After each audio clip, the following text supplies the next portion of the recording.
Hello friends, welcome to the last lecture of our topic linear programming.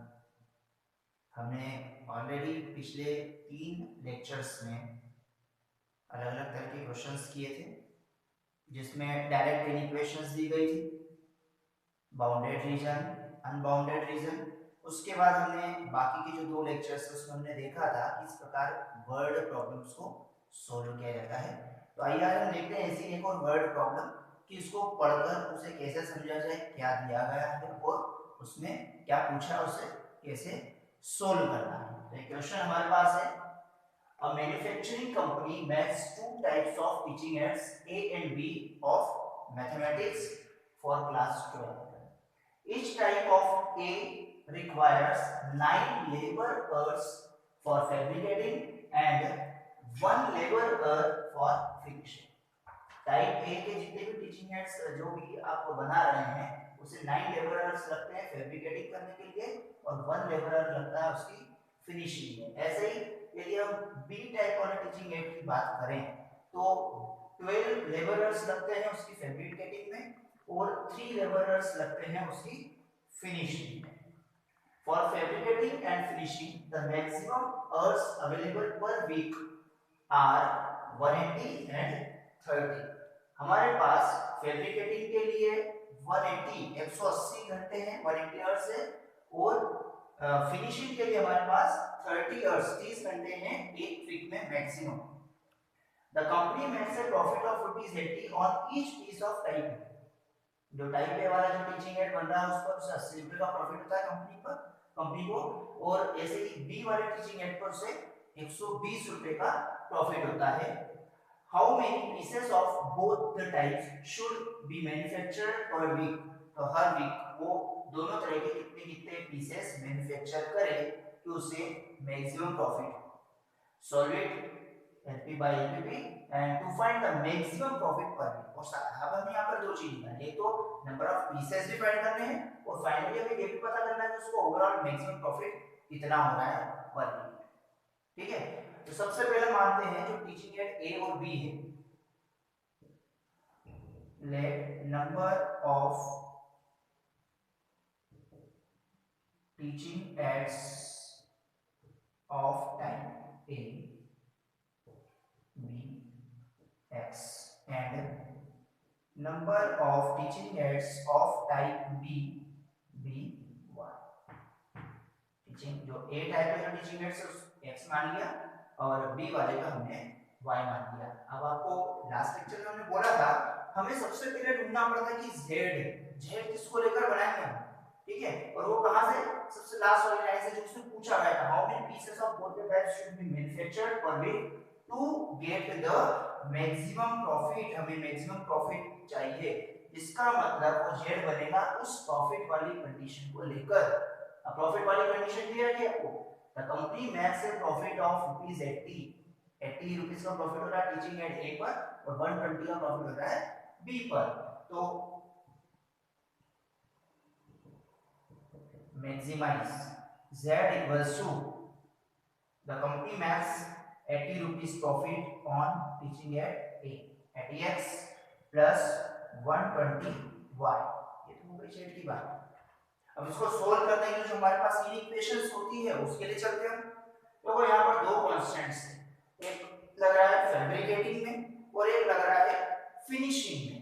तो हम चलते हैं दोनों एड में, फैब्रिकेटिंग में कितना कितना इंडिविजुअल टाइम लेबरर्स को ले रहा था। each type of A require 9 labor hours for fabricating। मतलब जो टीचिंग एड है उसे 9 लेबर लगता है फैब्रिकेटिंग। और ऐसे बी वाले को देखें, बी वाले में क्या है, each type of B requires 12 hours labor hours for fabricating। मतलब अगर हम फैब्रिकेटिंग को लेकर चलते हैं तो ए वाला 9 hours लेता है और बी वाला 12 hours लेता है। और आप ओवरऑल देखेंगे तो आपको यहाँ पर दिया था for fabricating maximum hours available are 180 hours। Fabricating के लिए 180 घंटे हैं सबको मिलाकर ओवरऑल। ठीक, तो आपका क्वेश्चन क्या बनेगा यहाँ पर, 9x प्लस 12y, ठीक है, और मैक्सिमम 180 आवर्स है, लेस देन इक्वल्स टू 180, ठीक है, but it must be converted into the simplest form. इसको सिंपलेस्ट फॉर्म में कन्वर्ट करें, 3 कॉमन हो रहा है तो ये हो जाएगा आपका 3x plus 4y less than equals to 60। This will be your first equation. ये किसको लेकर बनी है? फैब्रिकेटिंग को लेकर बनी है। अब आते हैं हम फिनिशिंग को लेकर।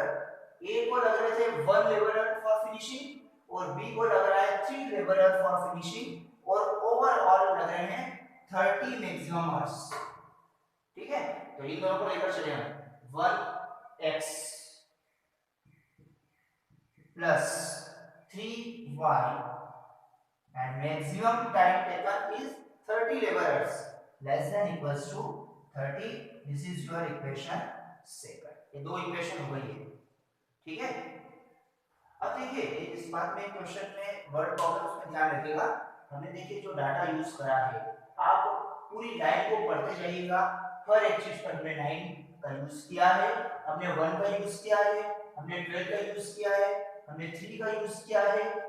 जो भी न्यूमेरिकल वैल्यू दिख रही है आप उसको देखना है कि आपने उन सभी डाटा का यूज किया है नहीं किया, वो छूटा तो नहीं है।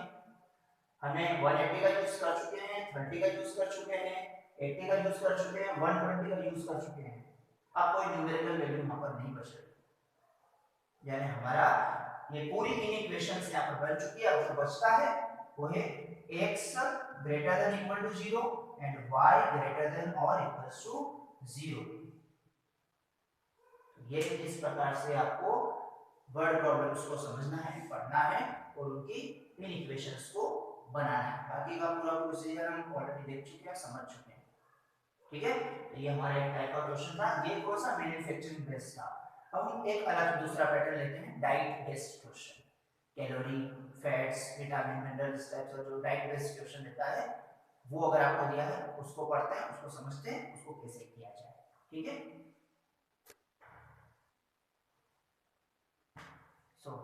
ये हमारा अगला क्वेश्चन है जो डाइट बेस्ड हो गया। One kind of cake requires 300 gram of flour and 15 gram of fat। जो पहले प्रकार का जो केक है उसमें 300 ग्राम फ्लोर की जरूरत होती है, 15 ग्राम ऑफ फैट की आवश्यकता है। ऐसे ही दूसरे तरह का जो केक है उसमें 150 ग्राम ऑफ फ्लोर की जरूरत होगी और 30 ग्राम ऑफ फैट की जरूरत होगी। Find the maximum number of cakes.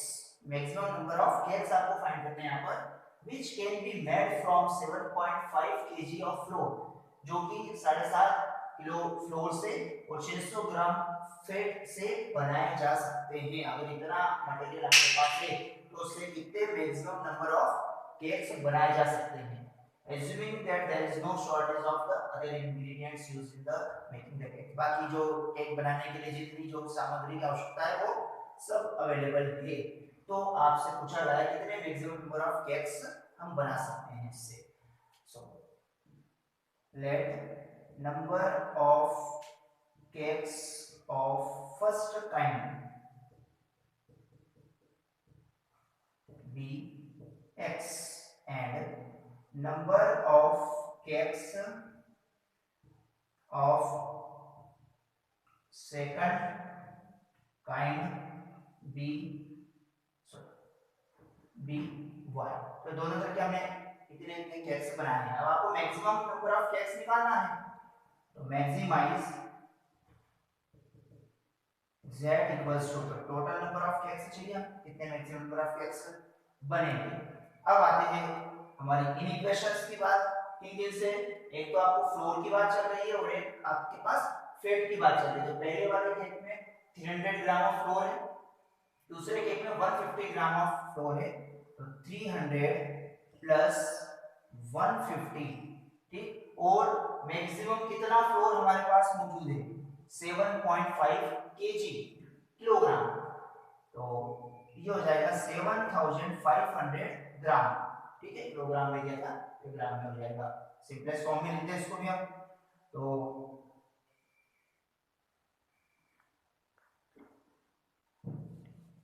300x plus 150y, x Y नहीं लगाया था, लेस देन इक्वल्स टू 7500। तो कॉमन होगा 150 यहाँ से, तो 2x plus y less than equals to 50, equation हो जाएगी आपकी फर्स्ट। देन अगली कंडीशन चलाएगी हमें फेट की, 15 gram fat and 30 gram of fat. So 15x plus 30y and maximum quantity of fat is 600 gram, 600, again simplest form, so x plus 2y less than equals to 40, ये हो जाएगी हमारी equation second. और obviously x is greater than equals to 0 and y is greater than or equals to 0, तो इस type का हमारा equation था ये।